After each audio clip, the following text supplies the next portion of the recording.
Hi friends, Radhika ভাবি tips চ্যানেলে আপনাদেরকে স্বাগতম। সিজারিয়ান ইনফেকশন নিয়ে অনেকেই জানতে চেয়েছেন, তাই আজকে আলোচনা করব সিজারিয়ান ইনফেকশন কিভাবে বুঝবেন। একটি গুরুত্বপূর্ণ বিষয় নিয়ে, সিজারিয়ান ইনফেকশন কেন হয় বা কী কারণে সিজারিয়ান ইনফেকশন হতে পারে, এমনটা জানার আগ্রহ প্রায় সকল গর্ভবতী মায়েদেরই মনে ঘুর পাকায়। বিশেষ করে আপনি যদি কিছুদিনের ভেতরে সিজারের সিদ্ধান্ত বা পরিকল্পনা নিয়ে থাকেন।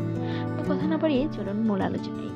বর্তমান সময়ে বাংলাদেশের নর্মাল ডেলিভারির চেয়ে সিজারিয়ান ডেলিভারির সংখ্যাই বেশি দেখা যায়, প্রায় 85%-এরও বেশি। আজকের এই ভিডিওর মাধ্যমে তুলে ধরবো এমনই কিছু খুঁটিনাটি বিষয় নিয়ে যা আপনার মনের মধ্যে অনেকটাই প্রশ্ন আসবে। এমনকি এই ভিডিওর মাধ্যমে আপনি অনেকটাই জানতে পারবেন কেন ইনফেকশন হয় এবং আপনার সিজারের পর ইনফেকশন হয়েছে কিনা সেটা আপনি কিভাবে বুঝবেন। তার আগে বলে রাখি, এরকম অসংখ্য ভিডিও পেতে আমাদের চ্যানেলটি এখনই সাবস্ক্রাইব করে বেল বাটনে ক্লিক করে দিন। সিজারের পর কি কি কারণে ইনফেকশন হতে পারে?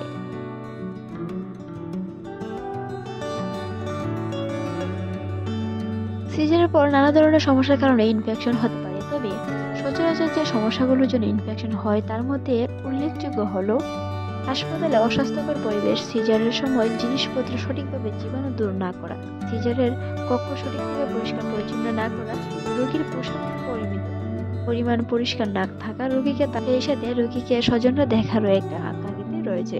সিজারের সময় অব্যবহৃত পানিটি জীবাণুমুক্ত না থাকা, সিজারের পর কিছুটা কানেকশন শরীরের ভিতরে থেকে যাওয়া, রোগীর রোগ প্রতিরোধ ক্ষমতা কম থাকা, তাছাড়াও হাসপাতালের এক বেড থেকে অন্য বেডের দূরত্ব কম থাকার কারণেও ইনফেকশন হতে পারে।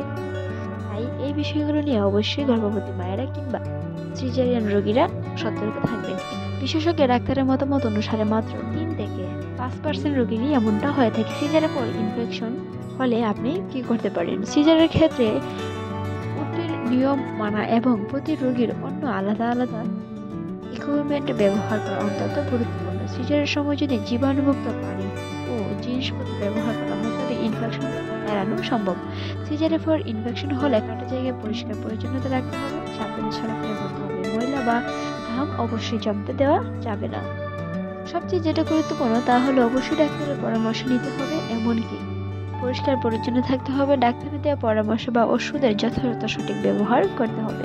সচেতনতা উল্লেখযোগ্য, রোগীর কখনো ইনফেকশন হয় না। তো দর্শক, ভিডিওটা এই পর্যন্তই। ভালো লাগলে শেয়ার করতে ভুলবেন না।